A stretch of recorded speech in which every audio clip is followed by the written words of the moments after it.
toutes et à tous. Alors je vous invite à commencer le visionnage de cette vidéo par un signe de croix. Au nom du Père, du Fils et du Saint-Esprit. Amen. Alors, nous allons partager un petit moment ensemble. Le but de cette vidéo étant de partager un petit enseignement autour d'un thème de la Bible. Aujourd'hui, nous allons nous intéresser au terme de la Genèse. Qu'est-ce que la Genèse ? Alors, tout d'abord, le terme Genèse vient du grec Genesis, qui veut dire origine, naissance.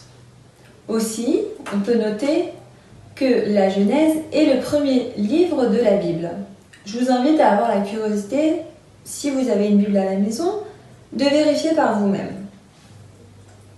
Alors, en effet, vous le savez, la Bible, alors qui vient du grec biblos et qui signifie livre, est composée de plusieurs livres. Et la Bible se présente en deux parties distinctes. On a en premier l'Ancien Testament, qui est composé de 46 livres, et le Nouveau Testament, qui est la seconde partie, et qui comporte 27 livres. La Bible est donc composée de 13 livres.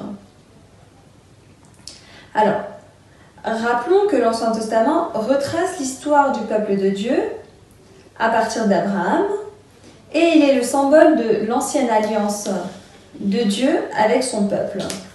Le Nouveau Testament, lui, est le signe de la nouvelle alliance avec la naissance du Christ, mais surtout l'accomplissement du plan de Dieu pour nous.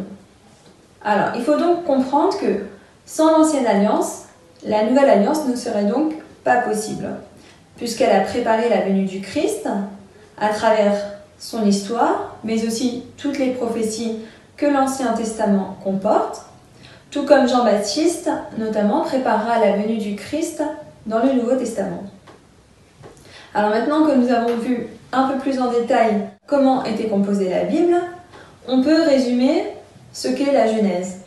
La Genèse est donc le premier livre de la Bible qui fait le récit de la création de l'œuvre de Dieu. Alors, en combien de jours Dieu créa le monde ? Je suis sûre que vous pourrez tous répondre à cette question. En effet, Dieu créa le monde en 7 jours. En réalité, il créa le monde en 6 jours, puisque dans la Bible, on nous dit que le 7e jour, Dieu se reposa de son œuvre. Alors revenons un peu plus en détail sur cette création. Pour comprendre un peu plus facilement, vous pouvez vous imaginer que au départ, le monde était comme un désert, donc c'était le néant à partir duquel Dieu a tout créé. Alors, ainsi, le premier jour, Dieu créa la lumière, par sa seule parole. On peut lire dans la Genèse donc que Dieu dit que la lumière soit et la lumière fut. On peut déjà noter que ce n'est pas anodin si Dieu créa la lumière en premier. C'est une façon d'introduire le Christ, son Fils unique, qui viendra dans le monde en tant que lumière du monde. Dieu créera ensuite le ciel, puis la terre, le soleil, la lune et les astres, puis les oiseaux et les poissons le 5e jour, et viendra enfin la création des bêtes et de l'homme, le 6e jour. Alors, nous allons nous arrêter un instant sur le 6e jour lorsque Dieu créa l'homme. On remarque que c'est la seule création où Dieu créa l'homme à son image. À l'image de Dieu, il le créa, hommes et femmes, il les créa. Genèse chapitre 1, verset 27. Mais qu'est-ce que cela signifie, être créé à l'image de Dieu ? À votre avis, est-ce qu'il s'agit là d'une ressemblance physique ? En réalité, il s'agit là d'une ressemblance intérieure. Dieu nous a fait comme lui, c'est-à-dire capable d'aimer. Il y a donc dès notre origine, notre commencement, quelque chose de sacré qui nous renvoie directement à Dieu. Une part de Dieu s'inscrit en nous.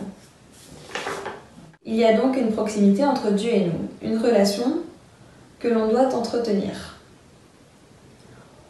On peut dire donc que Dieu nous a vraiment voulu puisqu'il nous a créés à son image. Alors après avoir expliqué tout cela, vous allez sûrement me dire qu'il manque le 7e jour. Et vous avez raison. Alors, que dit la Bible à ce sujet? Allons vérifier ensemble.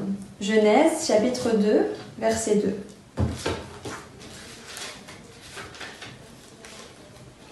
Au 7e jour, Dieu avait terminé tout l'ouvrage qu'il avait fait. Et le 7e jour, il chôma, après tout l'ouvrage qu'il avait fait.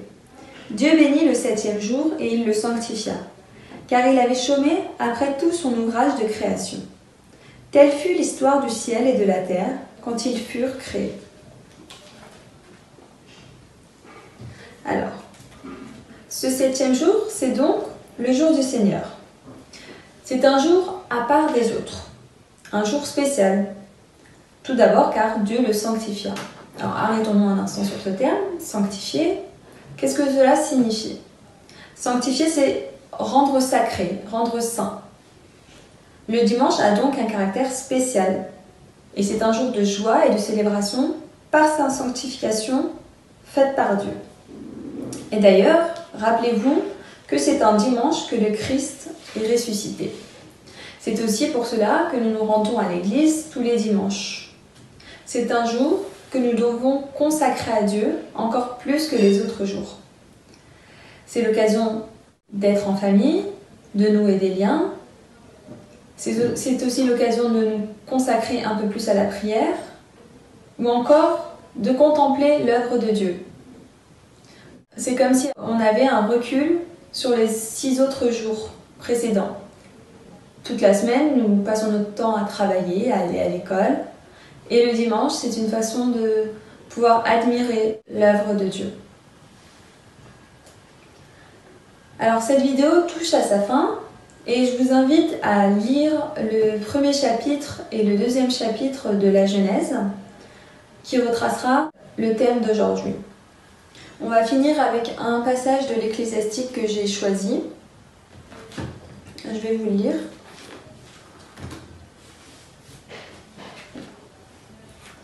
Maintenant, je vais rappeler les œuvres du Seigneur. Ce que j'ai vu, je vais le raconter.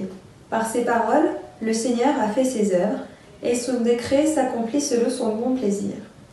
Le soleil qui brille regarde toutes choses, et l'œuvre du Seigneur est pleine de sa gloire. Le Seigneur n'a pas donné pouvoir aux saints de raconter toutes ses merveilles. Ce que le Seigneur, maître de tout, a fermement établi pour que l'univers subsiste dans sa gloire. Amen.